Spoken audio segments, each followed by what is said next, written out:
with scale comes the people that are always going to hate what you're doing, and big is bad. The biggest thing culturally was to take care of the customers. And Jimmy always, one of the things I always appreciated about him was you treat it like it's your own money. You spend Jimmy's money like it's yours. So if you wouldn't spend your money on it, why would you spend his? Something that he'd always said was never do anything that you wouldn't want to see on the front page of your local paper.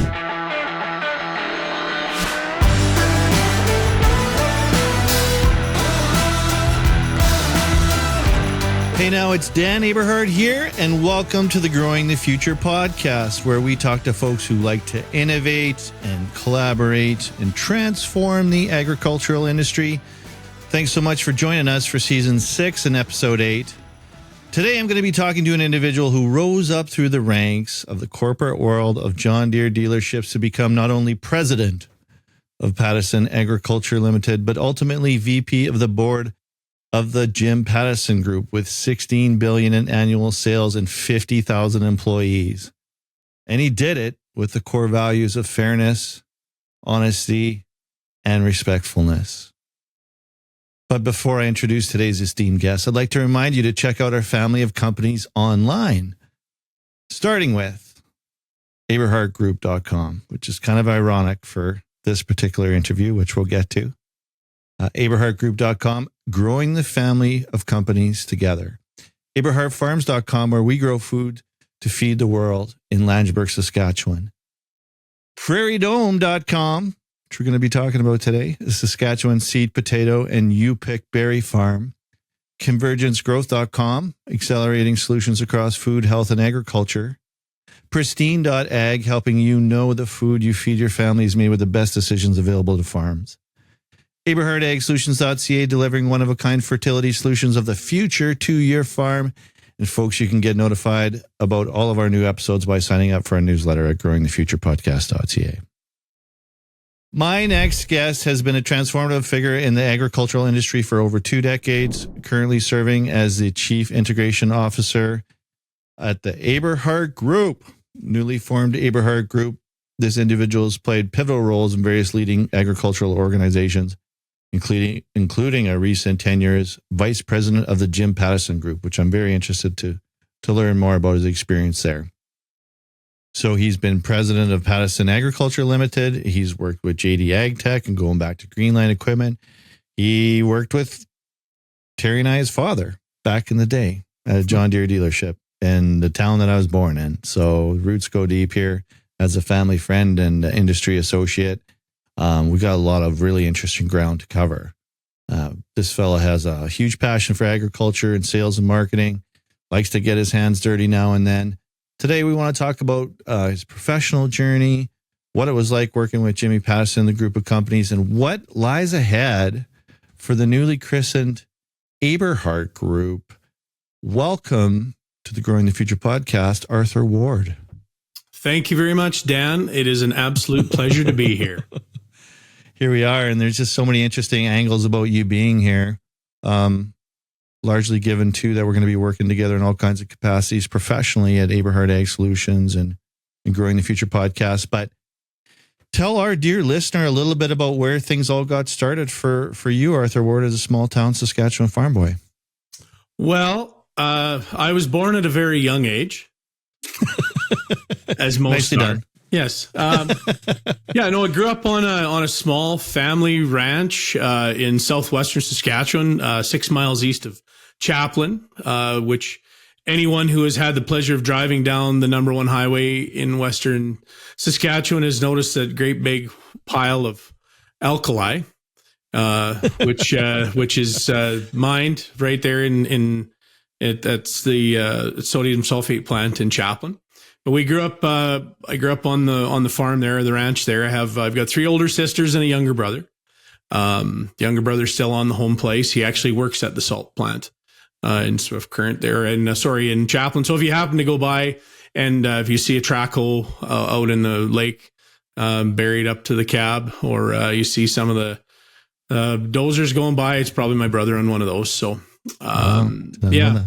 So yeah, when finished school, went my mom's brother, so my uncle, was a pharmacist, and they lived and at that time they were in Surrey, BC. And so he had visions of me taking pharmacy at the U of S, and then I was going to be my Uncle David's succession plan. And so I started that journey at the U of S, went into that probably by Christmas time in my first year, where I realized, even though I hadn't got very deep into any pharmaceutical classes, but I figured out that pharmacists spend all day inside counting pills, and that's just not what I wanted to be when I grew up. So ended up going to transferring to the U of R, and started taking education with, I was a math major, phys ed minor. And then I was my third year, I guess, was halfway done my second year, I guess. And Dad had a heart attack. So went back to help out at the farm. My younger brother was there as well. So I left education and then moved back to Chaplin, helped out on the farm there, and while Dad convalesced, and then then went into the workforce. Started working for a small family manufacturing business, Hawkes Manufacturing, which name might be familiar to some. It was Dwayne Hawkes was the patriarch, and Greg was who I went to work for, and then Barrick, actually, who I think Dan know Barrick. Barrick was a youngster then. This is back in the early 90s. So, Barrick would He's have still been a youngster. Well, compared to us, he certainly is. Yes. So I worked for them, and then, ended up meeting my wife, Kim, moved to Regina, and then started working in the ag, worked actually for Dutch Industries, believe it or not. There's be a lot of old time names dropped, but I worked for Dutch Industries for a short time, and then they went through a bit of a restructure. I'd only been there for a few months, and they downsized by about half their workforce. So that was it for me with Dutch. But then it did spring an opportunity to get into the retail ag sales. So I went to work for Plains Equipment, which was the AGCO dealer in Regina at the time, and worked there. And then always grew up on the farm. Always had Deere tractors, and didn't all have everything. Wasn't Deere, but I always had a kind of a soft spot for John Deere, and got a job working. Then had a chance to work for Watson Tractor, which is the John Deere dealer in Regina. And then the rest, I guess, as they say, is history. Had left the ag industry for a couple of years selling construction for Brandt, but then went back in as a store manager in 2002 in Russell, Manitoba, which is where I guess our story, that's the origin story of how I got to know the Aberhart family. So technically, I'm trying to think of the timelines here, but I started selling in 2000. Harvey was a salesman at the time, was he not, with Russell? Was he still involved? Yeah, he actually had left for a while, and then he came back, right? Like I think he went to the mine. He did, and was reminded of why he wasn't still there. Yes, I think kind of like growing peas.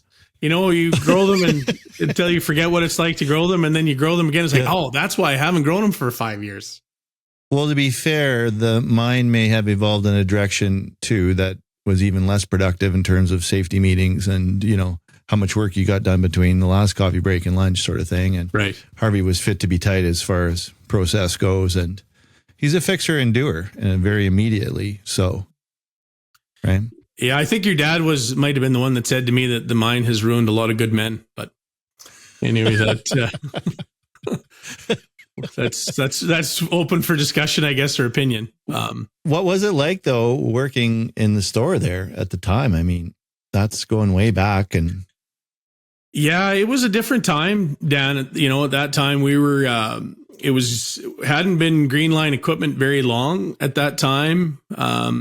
So there was some, we had to do some, our market share wasn't very good. And we'd had a lot of staff turnover. That was always a tough location to hire people for, or at least to get them to stay. Like we seemed to be able to hire them, but we couldn't get them to stay. And I think that's just the nature of that area where we, regardless of what industry you're in, you fought those big wages at the mines, or at least at that time, comparatively, the mines paid well. And, but yeah, we had a young group of technicians. We had a couple of good journeymen, but a lot of young guys. Had Mike Soleil, who was the sales guy at one time. He was a parts manager, and then Jamie, who's actually still on the parts counter there in Russell, was there when I was there. And we had a couple of young sales guys, and then I was a gapper, which I didn't know what a gapper was until I started working in Russell, Manitoba. Growing up in Western Saskatchewan, I'd never heard that term. And Fred, the service manager, was the one that pointed out to me I was a gapper. Wow, you're getting a cultural education. You didn't know that was part of the package. No, you live in the gap between Alberta and Manitoba. So anyway, I was there for about 2-3 years, I guess. Working through as a store manager, and then the sales manager that was based in Moosomin at the time had moved on. So then I was looking after sales management for the 3 stores, Moosomin, Wowota, and Russell. And then just had a difference of opinion, and then moved on. Went to work for Ron Nicolation in Kamsack. Right, stopping right there though, I was always curious, because you were going into education and teaching and coaching, as you've put it. And it seems to be a bit of a theme for you. Do you think that's something that you naturally gravitated towards, or fell into that role quite naturally, that you were you wanted to coach a team, you wanted to teach and educate and coach? Is that something that you found you have a natural aptitude for? Yeah, I would never say I'm very good at it, but I enjoy coaching. That's something that developing skills in others, and you can see where they seeing a raw talent and then developing it. It's always something that I've always really enjoyed doing. And that just, leads into that people management part of any industry really, but the dealership world especially, because as you know, there's times of year when everybody's hair's on fire and they're just, nobody's happy. Everybody's, it's just the nature. You think of harvest time, right? When machines aren't working, or when, if there's an issue getting product, or you can't get to somebody fast enough. And so just helping the team, the dealership team deal with that kind of stuff. I always enjoyed. And then when you see those folks that you're developing, and they started out didn't have a real big toolbox, and as they grow, and then you see their successes, and then you move on, or you see them later on down the road and see the success they've had. That's something I've always enjoyed and appreciated. And to me, it was more, I think back to as a sales manager, the sales guy's first sale, when you have a new salesman, that first taste of blood they get. I think I probably enjoyed that more than I did my own first sale, right? When you see, you can live, somewhat vicariously, but you see the joy and the excitement. That's pretty cool. It's pretty cool. So you went from a John Deere store with historically low market share to the number 1 market share in the world, Nicolation. Yeah. So when you went upstairs in the old building, that set of stairs that went up to where Ron's office was, that the line of, I forget how many of them there was at that time, 12 or 14, I guess, plaques for, combine sales, top combine sales. I mean, that huge following Nicolations always did, especially on combines. They participated hard in that custom cutter business back when it was a thing. You think back to the late 90s, mid to late 90s. Ron, great guy, just always enjoyed him. He was not afraid to take a chance or to be creative to get business done. So I always appreciated that. It was an interesting time there because, when you had Chad, his middle son was just finishing school and coming into the business. And so navigating through,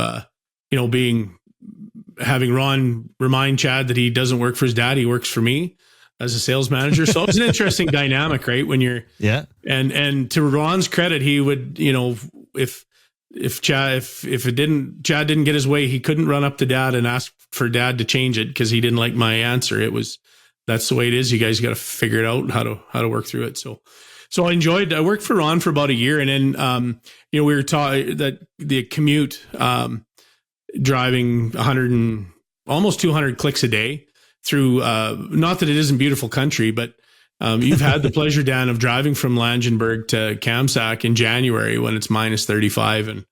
And so it got to be a little bit old. And then at that time, my dad's health wasn't great. And so ironically, the recruiting company that had placed me with Greenline, actually, originally, just reached out and asked me how things were going. And I said, I enjoy working for Ron. I enjoy that business, but the commute's getting old, and my wife's family and my family's in southern Saskatchewan. And if there was an opportunity to move, kind of Regina, Moose Jaw, Swift Current, we would entertain it. And of course, those guys never phone you just to visit or to see how you're doing. He had an opportunity in Swift Current as new equipment sales manager for JD Equipment. It was at that time. So it was 5 stores, Swift Current, Kindersley, Kyle, Leader, and Maple Creek. So I moved out here. I started in the beginning of July of 2006 here in Swift Current. And then Kim and the kids moved from Langenburg in time to start the school year that fall. And we've been in Swift Current ever since. So started out as new equipment sales manager for 5 stores. Then I became the sales manager. Trevor Moe, one of the partners, stepped back. So I looked after the entire sales department for the 5 stores. And then 2009, we merged with a couple other dealerships. So we had 9 stores. So then I was looking after my 5 stores. And then eventually in about 2014, I became the general sales manager. So I was a sales manager for the 9 stores. And then at that time, the Pattison Group got involved in May of 14. They bought JD Ag Tech, was our new name then. And then a couple of months previous, or about 4 months before, they'd bought Maple Farm Equipment, based in Yorkton, who at that time then included the old Greenline stores because they had merged into Maple.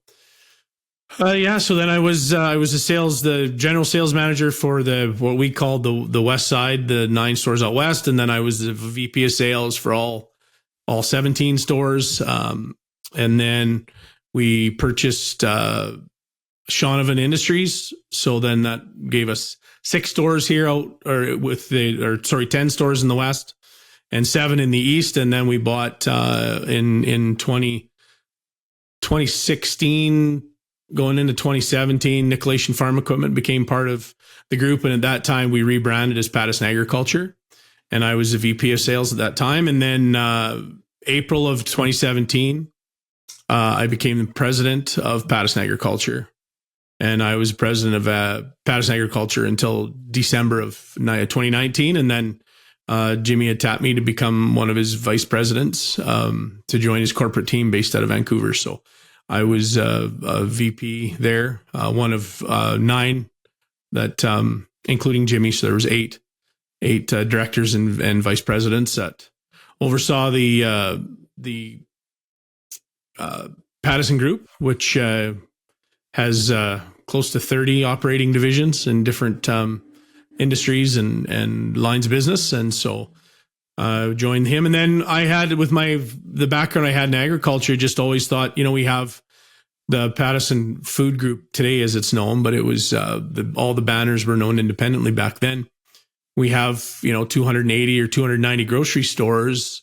Why are we not trying to figure out how to grow some of the products to put on there? So sold Jimmy the idea of us getting into starting a farm and then eventually getting into some vegetable production, things like that. And so we bought 8,700 acres along the west side of Lake Diefenbaker and it was a couple of different farms, got some infrastructure built, started farming, and then had, the group had a chance to, with the improvements we'd done and sort of the lift in the values of land, they had a chance to sell it off. And so they did.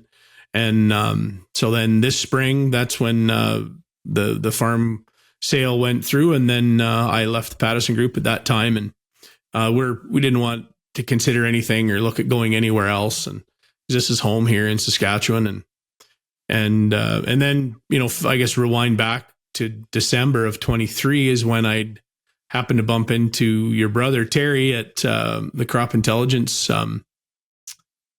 conference in Regina. And he sat down, he says, Art, I want to pick your brain on something. And so he started fleshing out this idea of what he was maybe looking for. And I said, that might be something I'm kind of interested in talking about, Terry. So after he picked himself up off the floor, we started talking. And then, I guess in May April, started doing some work with Terry, and then spent some time with you and your team, and became an honorary Aberhart. Yeah. And here we are today. Asking you when you're going to get your name changed to Aberhart. But you covered a lot of ground there, my friend. Very interesting trajectory. I guess the burning question for me, and I know that you're an exceptional individual, and it's also hard to have perspective on oneself, but why did you keep getting picked to advance? Why do you think you kept advancing through all that? Well, not that I don't think you're worthy, Arthur. I think you're a great guy. But you know what I mean? I asked myself that question as things progressed, Dan. I had the same, what is it about me, or what am I doing? And I think it's, as you'd mentioned in the beginning, you treat people with respect and operate with honesty and integrity, and at the end of the day, just you do what you say you were going to do. That consistent, transparent leadership, I think, was a big part of it, where I had teams that, when I had the opportunity to take a leadership role, we moved the needle, things advanced forward.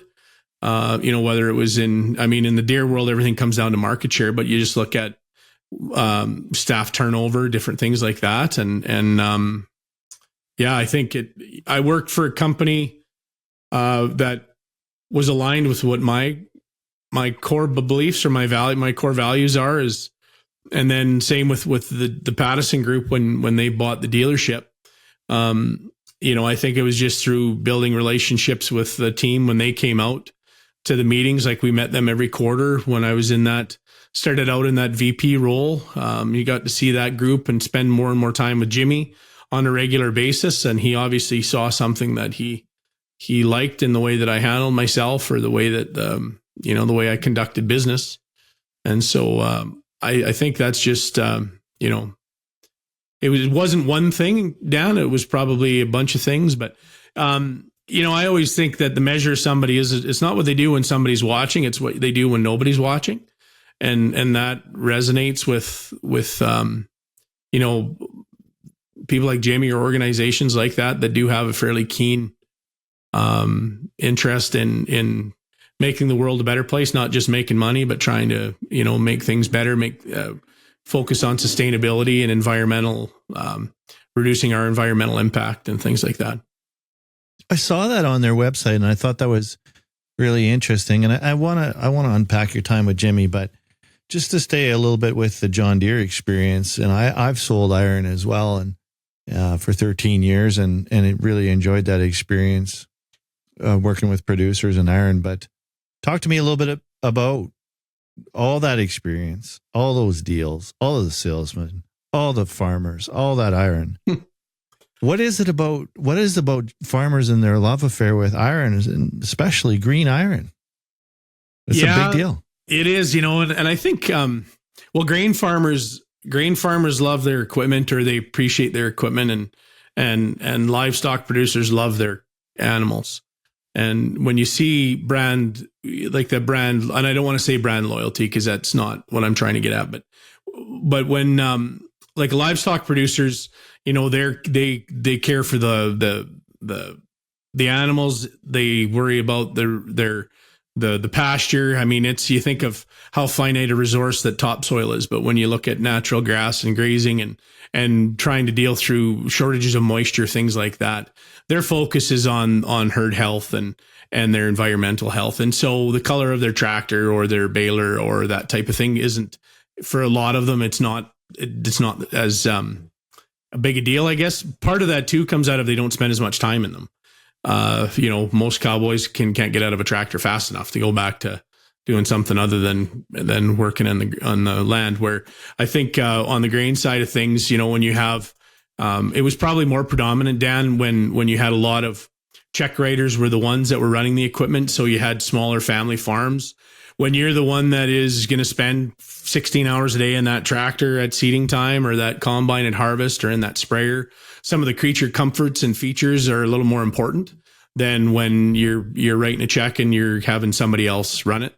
The Deere dealers, particularly here in Western, well, everywhere, but in Western Canada, Saskatchewan, have always done a great job with customer support and minimizing downtime and whatever other buzzwords we want to use. But it's culturally different. Like that's one thing, even on the dealership side. It's just, I always thought it was just culturally different. Not that there is any one business model was better or worse, or everybody makes good stuff now. It all comes down to the dealer and how they get taken care of. And I just think that probably inherently the demand of the manufacturer probably developed a culture around those Deere dealers that, this is the way we do things, and that's just the way it is. So what was the toughest deal you ever made? Well, I had one as a young sales guy. Actually, it was the first new tractor that I sold, Dan. It was a John Deere 9100 4-wheel drive with a 735 air seeder. And it was back in 90. This is 96. So this would be the first new Deere pieces, I guess, I sold. But as you recall, that for the longest time, John Deere seeding equipment was built by FlexiCoil. And so in that sort of mid-late 90s there, 96, 97, Deere came out with that first generation of the 1900 air cart with the plastic tanks. And so that was, we still were selling FlexiCoil tanks at that time, but we had a Deere product too. So it's hanging in my kid's house. I got the first, I don't know if it was the first 100 tanks that were sold, but the salesman and the customer each got a print. Limited edition print of, it was pretty cool. But anyway, he was tough to deal with. Ended up, that's the only time I had, I guess it was the first time that I had my life threatened by a customer. You caught yourself there. So you were going to say it was the only time, but it was well, it was the first time. First time they actually started walking back to the truck to get a gun. So that was interesting.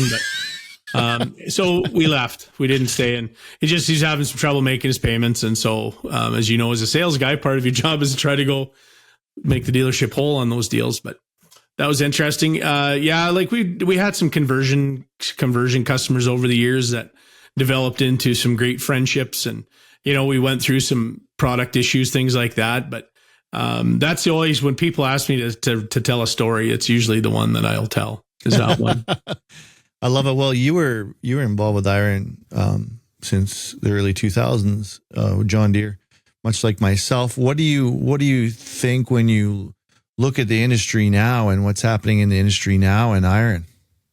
Well, I think compared to where you were, when you think back, Dan, we'll take back in the 02, 03 when I moved out to Langenberg and working in Russell. A 1-year-old used combine at that time with a pickup header. I remember we did a deal with a customer there in the Gerald area, and we had his combines coming in. They were going to be 1-year-old combines with pickup headers, 98. Well, they were that would have been 04 because it was the first 98 60s. We're going to need $260,000 difference, Dan, for these 1-year-old used combines. And I can remember sitting in the office looking at the trades coming in, these 1-year-old tractors and combines, and thinking to myself, who are we going to find to pay $260,000 for a used combine? I thought, oh my goodness, this is insane. Now that's the payment. Well, yeah, like you can't buy a header for the front. Like you buy a 50-foot header is probably $250,000 now. It's unbelievable. It's unbelievable. And the show will always go on. There's always going to be, they'll buy iron and but I think dealers now today, especially just current, when you look at sort of where some unrest in the commodity prices right now, the pipeline kind of got cleaned out with COVID on the used side of equipment. We're starting to see some used, I won't say it's backing up yet, but there's some alarm bells that I would start looking at, trying to maybe sell less. And yeah, that's a whole thing for sure. Well, tell me about the first time that you met Jimmy.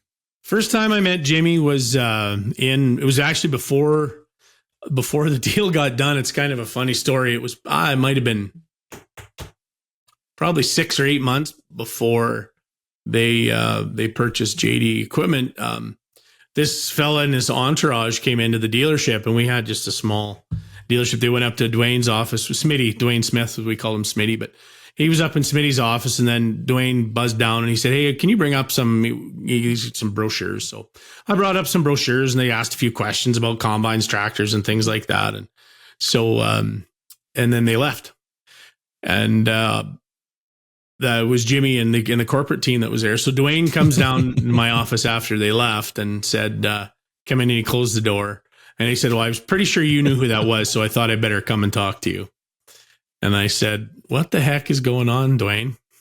And he said, "Well, they're just, they were passing through and they wanted to understand a little bit more about the farm machinery business and what that was all about." So that was the first time I'd met Jimmy. He's very, very, just kind of, it was quick and interesting, but we had was shortly after the deal was done. And Jimmy, when they were making their inaugural rollout, he visited all the locations, shook everybody's hand that work out at every store. That's one of the things that I always appreciate about Jimmy was there was, he was Jimmy Pattison, but there wasn't anybody that, wasn't important enough for him to get to know and to meet with. And so he came into my office and he got down on his knees and he said, "Please give me market share." I will always remember that. It was because that was the whole thing with Deere, right? Because they're new to the business, and Jimmy, like when you buy something, you buy it to grow it. You don't buy it to sit on it. So, and that was just, I'll always remember that. But always appreciated Jimmy and the time that we spent together. I bet. I can only imagine. That's a great, great story. I figured there must be a good story there. So I'm curious too. What did you see as the biggest changes taking place as Jimmy took over these businesses? That's one of the things, at least with our business, the John Deere dealership. Our reporting structure changed a little bit, obviously, because we had owners in Vancouver but the operation of the dealerships, like he didn't buy a successful businesses and want you to change it. He very much gave autonomy to the leadership teams of the businesses. And, you make good decisions, you do things the right way. And you hit your numbers, whatever those performance expectations are. He was always big about, obviously market share, but customer satisfaction with Jimmy was huge. Like that was his, you take care of the customer. That was the adage where, that's who pays the bills. If we don't have them, we don't need you. Right. So, that focus, changed. And obviously, I mean, if there was opportunities, you had to make, a compelling argument for capital, but you knew that if you had an opportunity that made sense that you could make something of, there was always going to be an opportunity to do it. But unfortunately with scale comes the people that are always, going to hate what you're doing and big is bad. And that's just human nature, right? You see it in every industry, but what it did do, I always thought when you built the new building, there was two groups of customers that would come in. One would say, "Oh yeah, somebody's got to pay for all this." And then there's the other one that would come in and say, "Man, I'm glad that you invested because you guys are committed here. It's nice to have these resources here to support me on my farm." Cause they get it. Right. And that's just, like the biggest thing culturally was to take care of the customers. And Jimmy always, one of the things I always appreciated about him was, you treat it like it's your own money. You spend Jimmy's money like it's yours. So if you wouldn't spend your money on it, why would you spend his? And something that he'd always said was, never do anything that you wouldn't want to see on the front page of your local paper. Where did Jimmy get that sentiment? Where did he started on the auto business way back? Yeah, he did. Like as a young fella, he grew up actually in Looseland, is where life started for Jimmy, Looseland, Saskatchewan. And then he moved to Vancouver and started his career as washing cars. And then at lunchtime, asked the sales manager there at this small little dealership, and if he could sell cars while the sales guy was gone to lunch, and then had a knack for it, and then did very well at it, and that was kind of the start of his career. And then bought a gas station with 2 pumps and a 3-car showroom, and in the would be the early 60s, I guess. And that was how he got started. And then just opportunities. He was never afraid to take a chance, never afraid to try something. That's how he ended up with radio stations and the sign company, and had a few other ones. Like if any of the Jimmy lore, some of the things, he owned a helicopter manufacturing company at one time, owned Vanguard RV, the RV manufacturing, owned a baseball team in Vancouver. He's pretty interesting trajectory. What would be the criteria for accumulating these businesses? Was there a core mantra? Yeah, it was, they would look at today, what they would do is focus on industries that they're in or that they know. Over the years, they'd stepped into some other industries that they had some criteria on return and what what was going to be required for investment. But they wanted to know, they bought businesses that had good people, leadership teams. That was one of the things. The 5 o'clock assets were always, part of that equation where, if a business is run well, and they run by their core values, similar to what we talk about all the time, where it's do the right things and treat people fair and take care of the customers, do what you say you're going to do. Those things kind of fit. Yeah. What were you thinking the first time you stepped into that boardroom in Vancouver?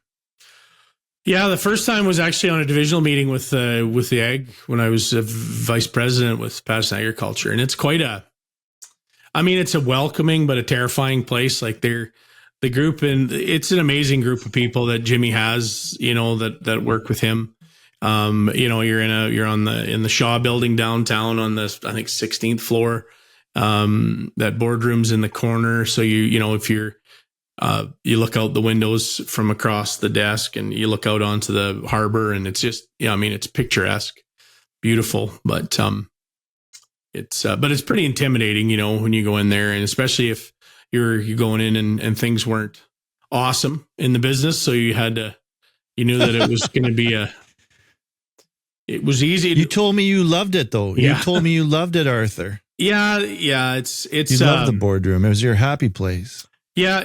I enjoyed it. I did. I really enjoyed, when I joined Jimmy's, the corporate team, being able to sit and I experienced the other side of the table as the company's coming in and talking about performance, but it really gave me an opportunity to learn about industries that, that otherwise a guy would never get a chance to see under the hood about, right? Like, the fishing industry, the Canadian Fishing Company has, they're one of the largest, suppliers of wild caught salmon and other fish in Canada, if not the largest in Canada, one of the largest in the world. And, they've got processing plants in the Fraser Valley, but also in Alaska and in 2 or 3 places in Alaska. So, learning about that business, what it is to catch and process fish, or like the car dealerships, which is similar but different to the ag industry, like to a machinery dealership. But, Ripley's, believe it or not, and all the theme parks, the Guinness Book of World Records, those types of things, visiting with people that, otherwise you would never probably cross paths with. to just see what their challenges are and what those industries look like. And being involved in that during the pandemic, where you saw, these assets that there was hundreds of millions of dollars invested in that sat mothballed basically for, in some cases, almost 2 years, depending on where it was. Some of them were 6 months or 8 months, and then there was, kind of in Gatlinburg or some of in southeastern U.S. where you didn't know COVID was a thing, even where nothing changed. But it was interesting to see that. Right. That's right. Yeah. What was the theme of the successful businesses that you saw? They, as I said before, they were very cautious with their capital. The ones that didn't stray from their core business, you could maybe get a little closer to the side of the road, but you never change direction. And then they're in industries that are not, nothing's recession proof, but you look at, certain industries where people got to eat, and, the world needs to get from here to there. So some of those industries did well, but it came down to just that sustainable growth, cautious growth, and not getting out too far over your skis, and being nimble. Dan, is, as much as I said, don't change what you're doing. But one of the companies that I was always marveled at was TNG, that's based in Mississauga, and they were originally they were the news group, so they were the ones that magazines like periodicals, magazine distribution. If there was magazines in a gas station, they were the ones that brought it out. They distributed it, and that market was taking, over the years, has continued to decline. As soon as, with the internet and ebooks, things like that, has taken away from that. So then they pivoted, and now they distribute the majority of craft beer in the province of Ontario. They have other ventures that were really good at logistics. They're really good at moving stuff, because that's how the business got started, moving books and magazines. But now SodaStream, for instance, like they're the distributor for Canada for SodaStream.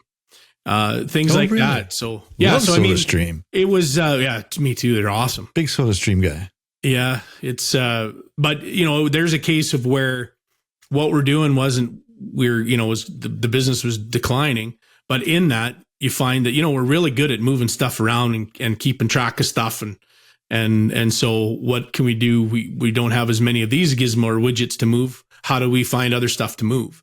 And that was really interesting to see that, where a business that had they not been agile or constantly looking for the next opportunity, they would have died a long time ago. Where some of the other businesses is more of a, when you're established and it's an industry that the world can't live without, then it's wash, rinse, repeat.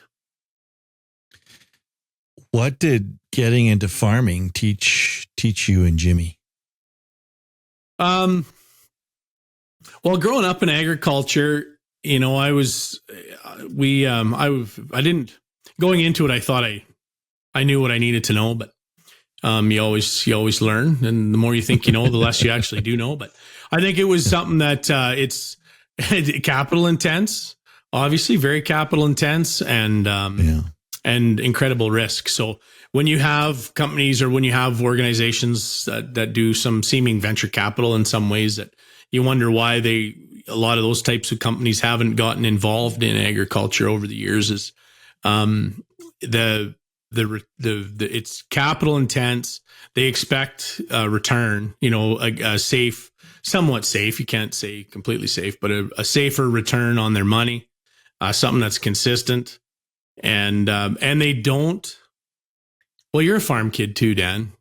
Like if you're a farm kid, you gotta love it. You have to have some sort of a connection, like almost a spiritual connection, to get up and, like at 3:00 in the morning, you get up. Well, you got to see if it's too windy to spray. I don't know. Like you got stuff to do, and you can't. That's tough to hire, and that's tough to instill. And finding, people from outside of the agriculture industry that understand it is always a challenge. Not saying that other industries, you think of you look at other industries that the forestry and fishing and there's a lot of them where, I mean, those folks work every bit as long hours and worse weather than what we do in agriculture. But the same thing is they grew up either adjacent or in it, and they know you have an interest in it. And that's where I think that was one of the ones that, one of the things we found is that it's difficult to scale without having that ag connection. I'm curious what it's like when you're halfway through the race, so to speak, or who knows, maybe you're a third or a quarter, we hope. But things changed a lot when you thought you'd be farming a long time. You thought you'd farm that farm a very long time, maybe generational. Yeah, we did. Change. I mean, that was the project that was going to be my swan song. And my youngest son was working with me on the farm, and we felt that, we had a plan, a long-term plan to grow and to make that, to create a sustainable business, getting away from, moving from some of the traditional crops with the irrigation into, we would have seeded our first potato crop this year, but, other things, getting into some value added opportunities. And so it didn't happen. And that was, initially it was pretty, it was a real gut punch when you thought of this is what we're going to do. But yet, it's when God closes a door, he opens a window. And so I wouldn't be sitting here visiting with you today. And had that not happened, I wouldn't, I've spent more time with my wife in the last 6 months than I probably did in the last 15 years. Being home and having, just more predictable schedule. She's enjoying that. Yeah. She's enjoying that so far. I'll know when she doesn't, but it's, actually, I shouldn't say that. Just joking. We survived COVID where, when we got locked down, that was, you think of that time there where a lot of couples either made them or break them. And you just found out if you can live with that person. But no, it's been interesting and it kind of a little bit of self-reflection too on what do you want to be when you grow up and somebody that had, I'd find myself probably considering I was identified by my career and what I was doing. And now when you're just art, it's, you kind of, you figure out fast who your friends are, right? When you don't, I had, the people that, when you obviously you don't have a purpose or you don't serve there's no gain to the friendship, you find out who your real friends are, which has been interesting. And it's the ones that I expected, but, and then, just getting a chance to sort of hit Control Alt Delete, I guess. And finding myself re-energized working with the Aberhart group and the folks in the companies like yourself and, got to know you a lot really well the last little while. We'd always kind of known each other, but you know what I mean? Like you know each other, but you don't know them. And so that's been exciting and getting to know your team and some of the other folks in the other businesses and reconnecting out in that, in the Langenburg area, had some good friends out there that I've been able to spend some time with and see. And so it's been good. That is awesome. How did you view, coming out of this farm, how did you view the Aberhart group and what attracted you to work with Terry and the Aberhart group? Or maybe you need to kind of explain in your mind too, what you see Aberhart group as, because it's a little bit ethereal. It's a beautiful logo, but what does it mean to you?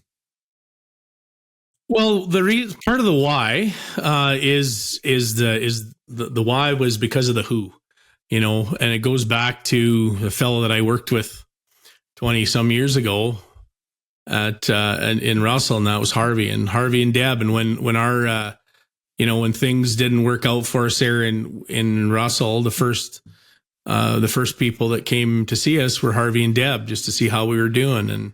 And he was actually there when Ron phoned me to offer me a job, to say, come up here tomorrow and come to work for me. So it was kind of funny, but we always had a real connection there. And then and our paths have crossed, Terry and I and yours over the years. But to me, what I saw down was an opportunity to help build something,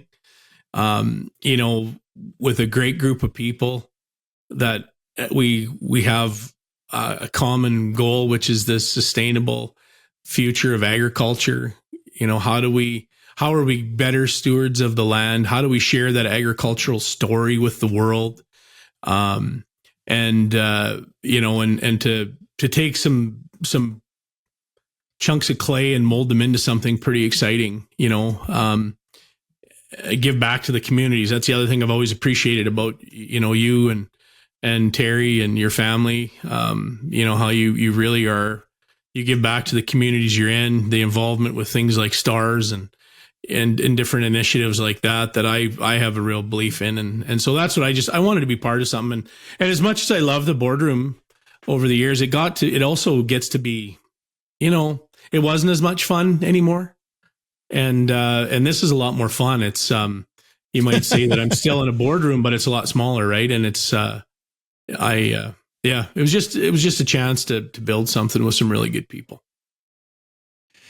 Yeah. Well, as you're talking, I think about the opportunity for you to sort of go across these different businesses and different walks of life professionally, which I think will keep you on your toes and be very interesting. And I think Aberhart Group is going to be very interesting. I know Mom and Dad, especially Dad, always spoke extremely highly of you. So it's really fun, a little bit ironic that we're working together in this capacity now. I think it's going to be really great. Maybe we should do a little bit of a rapid fire, but first, I don't know, what is the Aberhart Group to you? What do you see it? Because it's really you and Terry, and I've heard it described as a family office, and I love that concept. And I think it's Terry trying to simplify some of his initiatives with all the group of companies. I noticed that the group of companies that Terry's involved with sort of doubled, like it doubled overnight, and it could triple if we had enough time and money for all the ideas, right? Yeah. Yeah. There's limitations though. But between you and Terry, what do you see Aberhart Group being, and what are you guys going to be doing?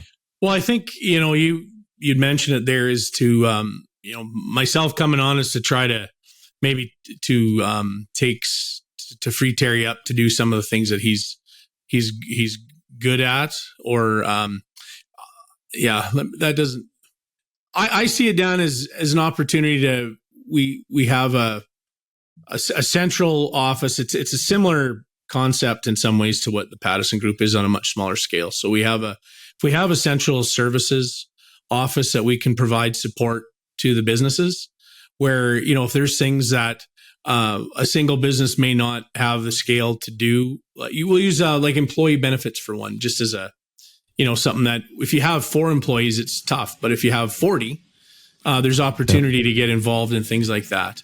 Try to share some common practices as we get more into it. Cause we're only 3 or 4 months into this, right? So we're still, some of the framework and just building that cadence, what we're doing yet is still being evolved. But I would see, if I can support you and your team, how can I free Dan up to do the things that Dan's exceptional at, to help if we can, help develop Nicole or to help develop the team, and then do that across, same with on the farm where it's, that's one of the things that having been in different industries and seeing different things, can we apply things differently from another industry or another segment that typically doesn't get looked at in that industry that there might be a benefit to?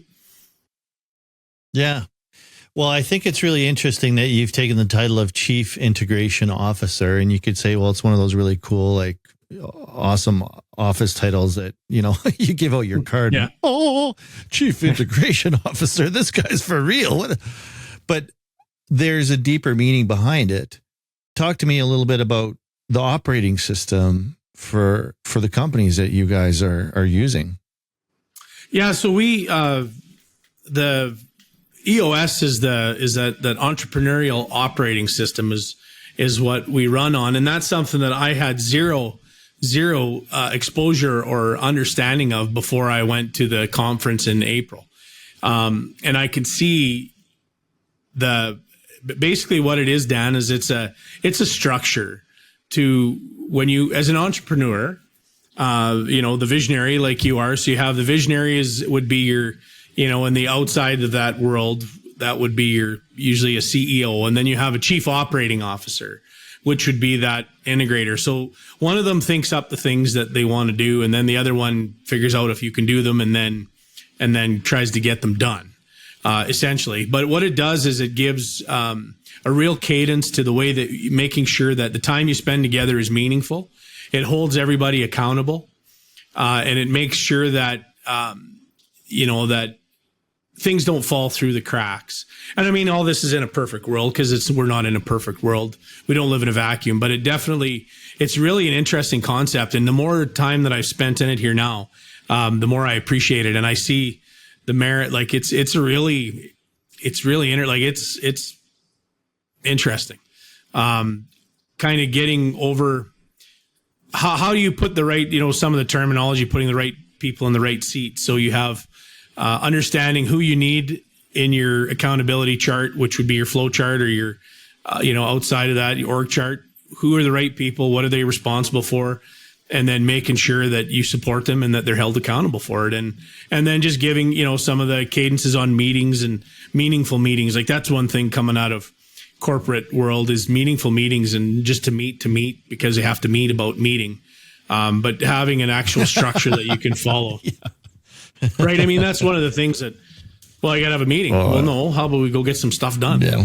Right. Yeah. So, yeah. And that's, this I know this meeting could have been an email. Yeah. Well, totally. And, it's funny how, if there was one of the positives that came out of the pandemic, was we figured out how to do this better. Like there are certain things that you need to sit across the desk from each other, but even this, we can look each other in the eye and talk about it. But, yeah. So anyway, that's a big part of it, is just, if you're going to meet, you're going to tie up people's time, set expectations and set some guidelines, and then stick to them. Well, we're getting to the end of our conversation, I sense. I mean, we could talk a lot longer, and but I have a chance to pick out your brain over time and learn all this and absorb all this knowledge. And I'm super excited that you're here to help me be better. And I've already learned a lot from working with you. But if, we were to play a game and I was to be Jimmy Pattison and you were back in the boardroom in Vancouver, and I was to ask you about these different companies that you're working with, if you could give me a little bit of an overview of how you see what the business actually is, what it does well, and what you think you can improve upon going forward, what would you say to me, being Jimmy Pattison in the boardroom in Vancouver?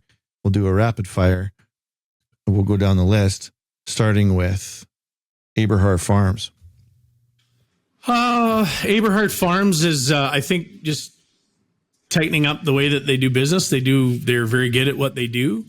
I don't want to share too much what I think might be. I think you should share. I think privileged information on here, Dan. No, I get it, but I mean, in general terms. Yeah, I would say if you got lots of people, make sure that everybody's busy and everybody has purpose.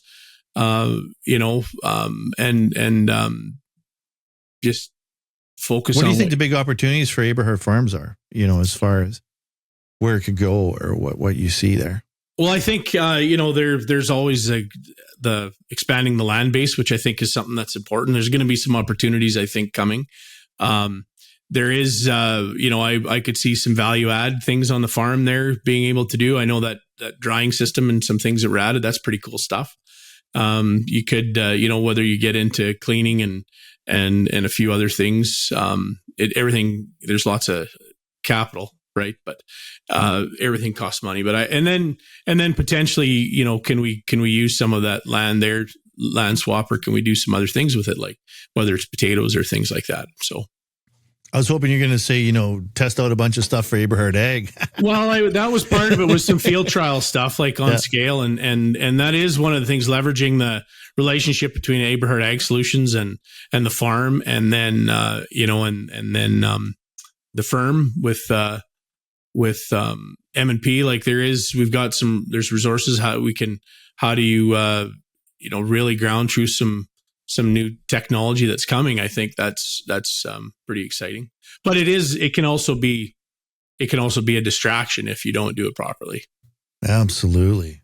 Yeah. You look at the payback of some of those trials, and I know Terry's commented he should have folks paying him to do trials, to try out new products a lot more than he than he does. He loves it. It's a passion. But there again, that's maybe where you're here to rein in some of the visionary energy to what actually pays. So that was a beautiful segue. There's been an announcement that 6 agronomic businesses that Terry's been working with and is associated with, in a peer group originally, have gone up and they've merged into a firm model with Myers, Norris and Penny, the largest accounting firm in Canada. And they're currently serving over 1.4 million acres, and I'm sure that's going to 10x pretty quick. Mm-hmm. What is that? How do you see it, and where is that going? Talk to me about that one. Yeah, well, I think it's really interesting where it comes back to customer, taking care of the customer. If I put it in Jimmy Pattison's in his words of how do we take care of the customer? Well, they have a lot of, you think of the book of business that M&P has in agriculture across Western Canada, not just Western Canada, but across Canada. They do a lot of the Hutter 8 colonies deal with Myers, Norris, Penny. So there's huge information that they have working with all these farms. And so they see the benefit on their side of what farms that practice good agronomy or hire experts to fill in where they need versus the farms that don't. And so I think they saw an opportunity there where it's another line of business, another service that they can offer their customers. And it's not a case of I don't see it as them out there trying to take over the world. I just see it as a company, a very well run business that sees, hey, here's a need. And the other part of it is those agronomy businesses or the businesses in general, it's if you are getting to a point where you want to perhaps, get out, businesses are getting to a point where the values are, you're very limited on what your exit strategy is. And so here's an opportunity for a company to, that some of these companies maybe wanted to scale or change direction a little bit, and they couldn't do it on their own. And so they were able to do it as a peer group. And then it turned into what M&P did. But I think it's something that, again, there's going to be those out there that think this is horrible, and it's going to take away from the competition and everybody's going to be paying more. But I just see that, when you look at the cost of everything, if you want to take care of that customer, whether it's, trucks and sampling equipment and lab equipment and all of those things, it's going to, with scale, you can provide services and solutions that you can't otherwise. And I see that as a huge, not necessarily, well, you can see a competitive advantage, but it's going to be good for agriculture because one is there's going to be some services available maybe, Dan, that haven't been. And then it's going to make some other outfits maybe pull their socks up a little bit and say, you know what, I guess if we're going to play, we got to get serious about this. Well said. Lots of good points there. Another really interesting aspect is you've exited one potato farm and technically entered another. Yeah. Yeah, it was exciting. The Prairie Dome at Yorkton there, long history, started in the early 80s growing potatoes. And then with Kirk Flaman was the operating partner there now. It was his father-in-law that started that business back in the early 80s. And they've been, he was involved with Hasket Growers out of Winkler, Manitoba for the last 10 years or so. And so Kirk would be, he's getting to a point where he's ready to retire. And so wanted to exit the business there was a fit there with Aberhart Farms wanting to diversify and looking at, other opportunities. So, when Terry and I talked about that, and that was part of the springboard of why I joined, where, to try to help support that transition and some of the work there. So it's interesting. Like they grow, I think it's 26 or 27 varieties of potatoes there. There's a couple hundred acres. They do some opportunistic irrigation with some traveling guns. So they, pump out of a pond here or there. But traditionally, it's been mostly done without irrigation. So we built a holding pond there, an irrigation reservoir. We're going to develop some irrigation, and then see if we can't 10x the growth of the potatoes there that we have. So working with neighbors on swaps and land swaps and things like that to continue to develop that. We don't think of Yorkton, Saskatchewan as a potato mecca by any stretch, but what's interesting, pierogi mecca. Exactly. So that is a part of the pierogi is a potato, except for the Saskatoon ones, which are awesome, but that's a whole other episode. But what it does is, it puts us in a unique position there where you don't have a lot of challenges with soil-borne pathogens or disease that some heavily cultivated potato areas have. So, looking at doing some work, we spent a couple of days here earlier this week on a bit of a trade mission, myself and Marlon Thiessen from Haskett Growers, just to meet some other producers here, just to see what the opportunities are and what the potential is. So that's so cool. Pretty interesting. Great people. Yeah. Very industrious folks from down in Winkler there. Like, great partners. They know how to build things, man. Oh, do they ever? Yeah. Yeah. Yeah. My old crew there from Precision Land Solutions actually is making that hole in the ground. They did with them for a couple of years between John Deere. Did not know that. Yeah, I worked with Precision for 2 years, and I actually learned a lot about entrepreneurship on Chris Unrau's dime. God bless him. So yeah, learned a lot of things the hard way, but with a relative safety net, working with Chris. And so then that's another segue into Terry's dream of always producing something that went more direct to table, farm to fork, and pristine ingredients. And I know that's a little bit more of a concept, but what's the idea there? Does that tie into anything that the farm's doing, either in Lagenburg or Yorkton, or how do you see that? Are you going to be involved? Yeah, I think I'll help Terry and the other partners with Pristine try to flesh out that business model. We'll probably get after that here this fall. The idea is it comes down to traceability. How do we establish some sort of similar to, I compare it to the ISO 9001 on the manufacturing side, where, you go through some qualifications to get this, can't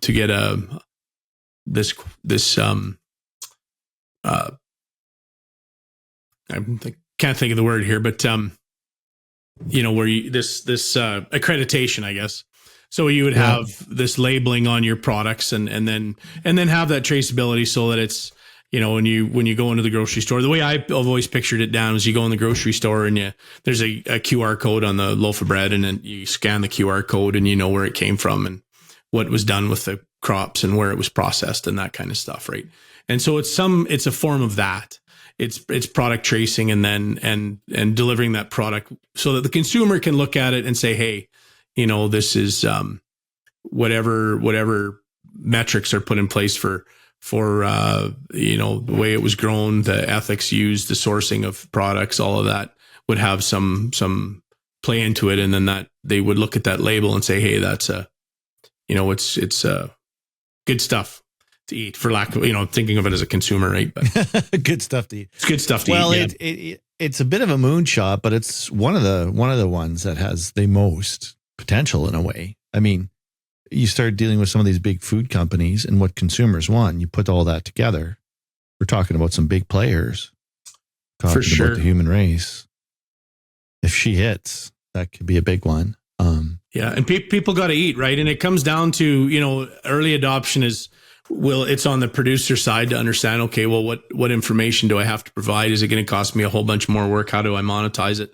But at the end of the day, some of these types of things, in the next 5 or 10 years could be table stakes to be able to get into certain markets. Huge. It's huge. Well, and you want to know what you're eating, like as you, for sure. I'm approaching 50. I'm going to be 49 next month, September 11th. By the way, just in case you're wondering when my birthday is, I don't know if it's in your Aberhart Ag Journal yet or anything. It is now. Yeah.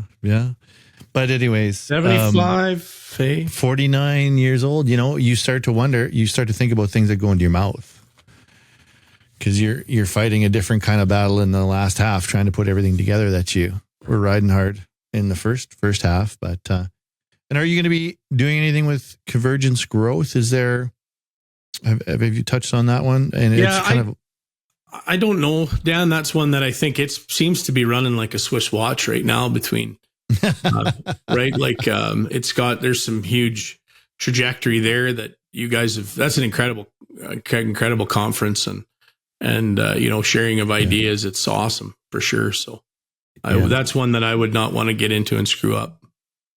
Well, you've been rolling up your sleeves with the team, and I'm really excited to have you on board. And one of the things that I've really been working on, seems like, is, a lot of reflection and self-awareness on where I'm at as a leader. And so talk to me a little bit about your impression of Aberhart Ag. And I don't mind you sharing. We've always been really transparent that way, but, I feel like you've had another level of experience out there. And in many ways, we've had parallel careers. But to have somebody come into the company, that we can collaborate, we have a young team to work with. And I feel like it's really great to have a juxtaposition where it's not just me saying something, but we have, a second opinion here. And you've had an opportunity to see the teamwork. What do you see for Aberhart Ag and the team that we have and what we're working on? Like, what would you have to say about that? I'm really curious. Well, I would say of the businesses there, Dan, that Aberhart Ag has one of the greatest potentials for growth as well. You have a great group, a super group of people. They all care very deeply about the company and about the industry and the people they serve. Myself coming in, because it is a tight team, everybody wears multiple hats, and it's easy to, you're getting pulled in different directions all the time. And so myself coming in and just being able to maybe provide some clarity on that and to support you, and how do I get Dan doing the things that Dan's really good at, and then help develop Nicole and the things that that's going to make her a great leader going forward. But yeah, no, I think you've got a good group that it is like you are definitely, and spending some time, when we got a chance to spend some time together in Saskatoon, you could see the closeness of the group, and sometimes, when you hear the exchanges, if you were coming from the outside in, you would think, I can't believe they talk to each other like that in a business, but it's because they're that close, right? I mean, it's just that they're a family, and you say things that you wouldn't normally say. But no, I think there's a great. I won't ask for an example on here. No, it's probably best if you don't. But no, I think you got a great group there. Great product in Biosol. Like, I mean, that is, you talk about environmental, cool, sustainable fertilizer. That elemental sulfur source is incredible. That getting to know the folks at GFL, Robert Trumper and the team there, great group. Like, it's very much what their business of Green for Life. I mean, that shows in the way that they treat their partners and the people they work with. So I think the sky's the limit there, Dan. And then with your relationships within the industry and finding other opportunities or products that support or that align what you're doing already, I think there's going to be great growth opportunity there. Whew, it's incredible. I get really excited as you're talking, and I'm really excited for the future. And one of the things I want to work on the most, I think, is that entrepreneurial operating system that's going to challenge us, that's going to mold us, that's going to empower us and drive us. And the key to it all, if I may, is that rocket fuel. And I want to see that develop between yourself and Terry as visionary and integrator. I want to see that develop between myself and Nicole as visionary and integrator, because I think really magical things can happen in the business. And I want to go back to something that you said too, because I can only imagine, investing your time and effort into a farm that you identified with as being yours, and not just yours, but you are the farm and the farm is you. And I know in farming, that is how everyone does it. The farm is you and you are the farm. And it's hard to let go. It's really hard to let go. And I've watched Dad too, it's tough for him. And even when Aberhart Group came out, this is something, outside of him and it, his name is going on. And, we're proud of the Aberhart name, but sometimes when you realize it's going to go on without you, it can be hard to let go. And I know even for the farm, how much has changed and it's so different than when we grew up. And, at some point you got to let go or it becomes not productive. And so we got to learn to build businesses that we can let go of and that serve us and serve the community and serve the greater good. But they don't stop the minute that we stop, because we're only human and we can't keep going. And I know people close to me that have had bouts of cancer and, are still going, luckily, like people close to us, like Dad and other folks. That's amazing, but it just shows, you're not going to be here forever on planet Earth. So you got to try and build things that will endure, and our businesses can. I think we can build some amazing businesses that really operate almost without us, but do benefit from our presence now and then. And of course, there will always be things that we really want to work hard at. But I think that's Terry's goal. And I really see this interesting synergy developing. Like if we can get to that stage where, we've built these things that serve the folks inside of the companies, I really see Aberhart Ag at the end of the day, after all the dust settles. I hope that we were able to give back to some of the communities that we've been involved with all across Western Canada, brought an incredible product to market that really does serve the environment and farmers with extreme value. And then I see the team, they do care. And it is a place where I hope they've experienced extreme development because they want to be there, and we've offered that to them. And now you're a huge part of that. And like you said, too, I don't know what was better, making that big sale or helping somebody make that big sale. And, even we had a meeting today that really struck me, that instead of me spouting off about all the questions that I had and talking about the things I wanted to, I challenged Nicole before we went in the meeting. What are your 3 questions? By the time she was done answering those three questions and the people we were on the call with answered them, I thought, well, that's 80% of it right there. And I just got to listen. It's a beautiful thing. So coaching is a wonderful privilege. And I think we got some beautiful business structure to keep building things and expanding. And I think it's going to be really great. And you bring this experience working with somebody like Jimmy Pattison that brings a work ethic, the customer satisfaction, and the sustainability that I'm pretty excited about, all the things we could put through that opportunity filter going forward. So I'm really excited now. I'm super pumped up. I don't know what I'm going to do with all this energy, I guess. Go for it. Maybe there's some spreadsheets I can work on or something, But to wrap this up, what are you so let's do this. Let's do the DOS question then. I just thought, what's my big ending question going to be here? But now I know it makes perfect sense. 3 years from now, Arthur Ward's coming back on the Growing the Future podcast. And you've worked with Aberhart Group and us and the family of companies. And what has to have happened between now and then for you to say that this was successful and you were happy with the progress and, it was all worth it? Well, I think we've got some 3 and some 2 and 3 year goals set out for the companies that we want to achieve them. We want to see Aberhart Ag Solutions growing with multiple products that complement each other, with continuing to impact Western Canadian agriculture, to see the farm at whatever that number is the farm wants to be at for acres. Hoping to have maybe I can have a grandchild bouncing on my knee the next time when I'm here.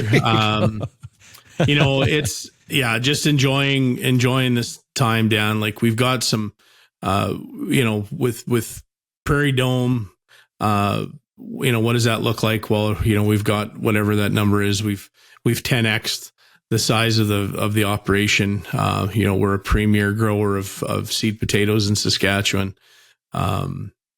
And we're still having fun doing it. At the end of the day, we want to see that growth, but we want to enjoy it and give back too, which I know that's really kind of not a real answer, but it's the one I've got.